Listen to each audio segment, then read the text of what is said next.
Today for maths, we're going to be continuing to work on some money word problems. So we're going to have a quick reminder of some of the key vocabulary we can look for when we're solving word problems, which helps give us clues on what to do. Now, I'm just going to show the posters that we have on our maths wall. Now, I've popped these in the file section for you as well, so you can look over them, but they have some really useful words on them that help us work out what we're actually needing to do. So let's have a look at some of them. So we've got some addition ones here, that's add, more, plus, make, sum, total, all together. And most of the time when you see those words, they mean that the question is asking you to add. We've also got some phrases down here, how many more is something than something, and how much more is. So that's kind of using our counting on subtraction strategies as well to add on to find out how much something is. Then we've got our multiplication ones. We've got lots of, times, multiply, groups of, product multiplied by, multiple of, repeated addition, or arrays, another one. We probably won't find that today. But they are keywords for multiplication. Then we have got some subtraction words. We've got subtract, minus, leave, less, fewer, take away, find the difference, so the difference between are really good words for subtraction. And then over here we've got our division words. We've got divide, divided by, divided into, share, share equally, and equal groups of.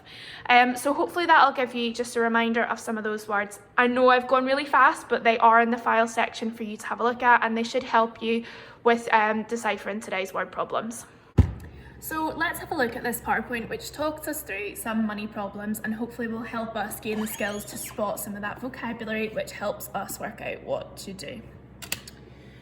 So the key thing is read the question carefully before you begin.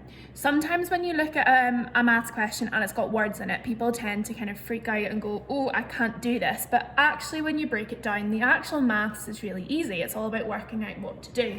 And as we get higher up the school, that is something we'll be doing, especially for number questions, because we can do the maths, we can do the addition, the subtraction, the multiplication and the division, but it's just actually working out which one of those we do to solve the question. So this one here, I buy a pen for £1.70 and a notepad for £3.20. How much have I spent altogether?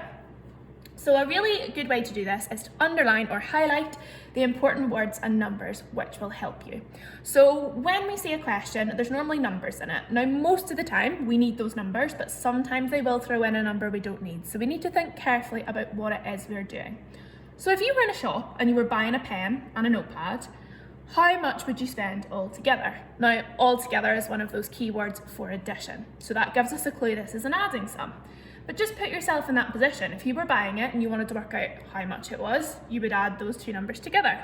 So we could highlight in this question £1.70, £3.20, and the word altogether. So £1.70 and £3.20 altogether. That's all the information we need. So we do the addition sum. Now that's the easy bit, we know how to do that.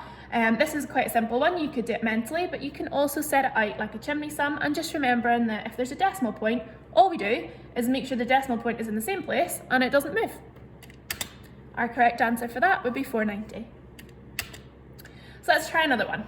I buy 3 cakes for £1.86 each. How much have I spent altogether? Now I'd like you to pause this, have a look at that question, and write down the key information and what it's asking you to do. Then when you're ready, come back and we'll talk through it.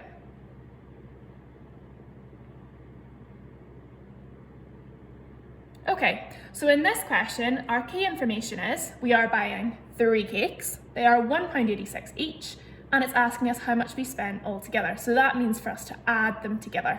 Or in this case, because there's 3, we could multiply as well. Either would be fine.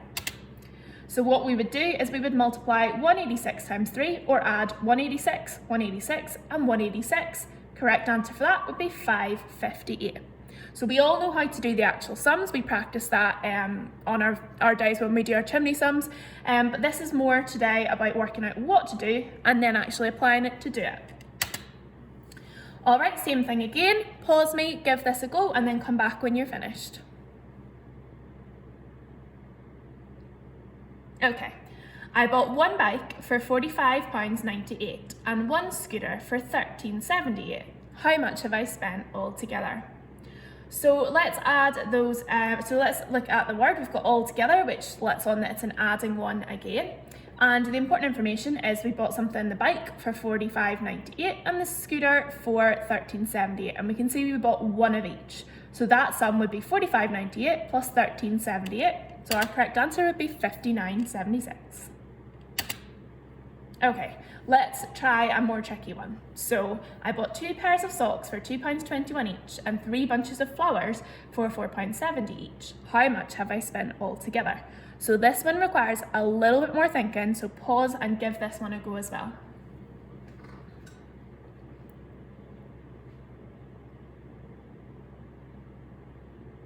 Okay, so let's think about this as if we are in a shop.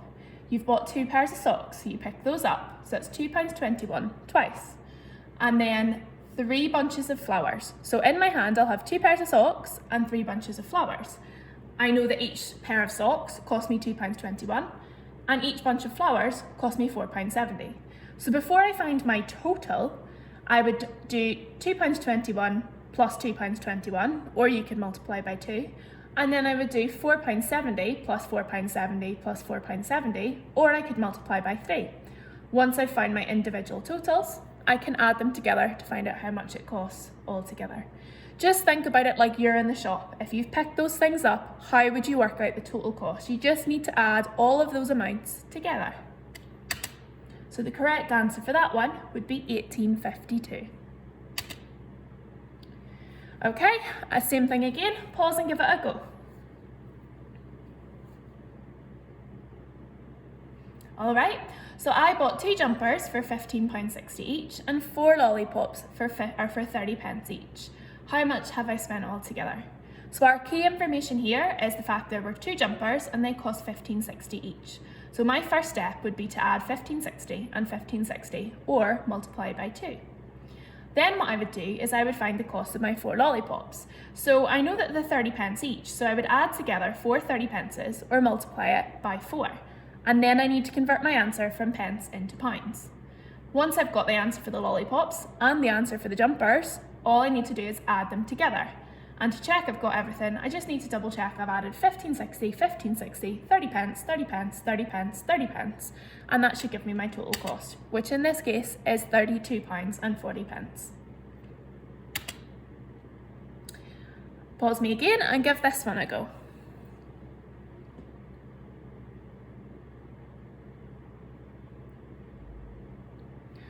Sam and 3 of his friends bought a drink for £1.75 each. How much did they spend altogether? So our clue there is that we are finding a total is altogether.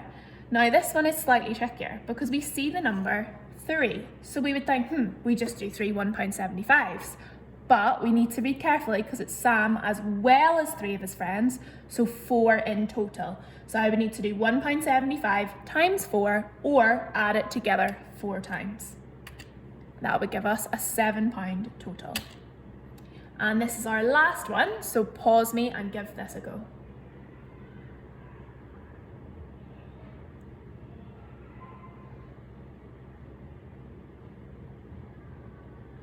Okay, so we have got 1 jumper for £13, 1 pair of shoes for £34.89 and a bag for £25.50. How much did I spend altogether? So this one's got a few more things to add, but same again, we're just going through and putting all the totals together.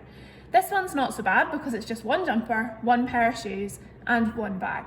So we would just need to add the 3 amounts together. So a total of £73.39.